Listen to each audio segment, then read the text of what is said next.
यदि दो पल मुस्कुराने से हमारी सेल्फी अच्छी बन सकती है, तो फिर हमेशा मुस्कुराने से हमारी ज़िंदगी भी अच्छी बन सकती है।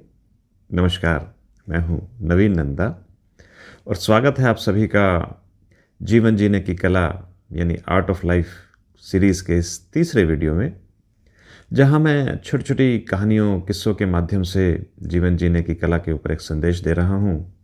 तो चैनल को अभी तक सब्सक्राइब नहीं किया तो ज़रूर कर लीजिए, क्योंकि न जाने कौन सी छोटी सी बात हमारे जीवन की दिशा और दशा दोनों बदल दे। आज की कहानी का शीर्षक है कि मैं आपका चेहरा याद रखना चाहता हूँ। एक बार एक बड़े बिजनेसमैन से साक्षात्कार में पूछा गया कि आपके जीवन में खुशी के क्या मायने हैं। कौन सा ऐसा पल था आपके जीवन में जिसने आपको सबसे अधिक खुशी दी। तो उस बिजनेसमैन ने बताया कि मैं अपने जीवन में 4 चरणों से गुजरा हूं। पहला चरण, जब मेरे लिए बहुत सारा पैसा बहुत अहमियत रखता था। मैंने बहुत सारा पैसा कमाया भी, पर देखा कि उसमें मुझे वो खुशी नहीं मिली, मुझे वो सुख नहीं मिला जिसे मैं ढूंढ रहा था। फिर मेरे जीवन का दूसरा चरण आया, जब मैं बहुत सारा कीमती सामान, बहुत सारे ऐश्वर्य के साधन इकट्ठा करना चाहता था।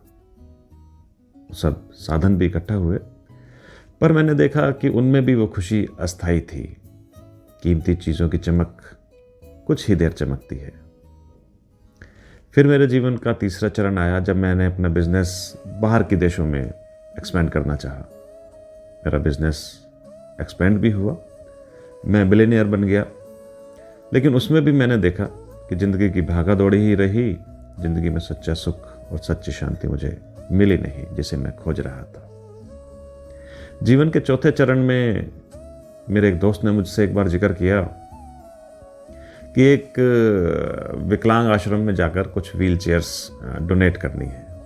मैं इसके लिए तैयार हो गया। करीबन 200 चेयर्स थी जो विकलांग बच्चों को डोनेट करनी थी, और दोस्त के कहने पर मैं खुद उन्हें उन बच्चों को सौंपने गया।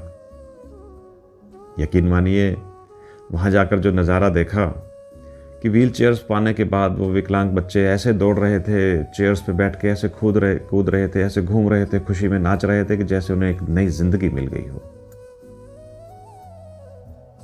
जब मैंने वहाँ से कुछ समय के बाद जाने का निर्णय किया, तो मैंने पाया कि एक बच्चे ने मेरी टांग पकड़ रखी है।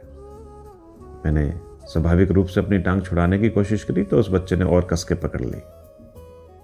अब मैंने उस बच्चे से पूछा कि क्या तुम्हें कुछ और चाहिए? तो बच्चे का जो जवाब था, उसको सुनकर मैं अंदर तक हिल गया।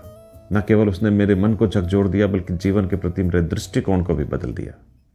बच्चे ने कहा कि मैं आपका चेहरा याद रखना चाहता हूं, ताकि जब मैं आपको स्वर्ग में मिलूं तो मैं आपको एक बार फिर धन्यवाद कह सकूं।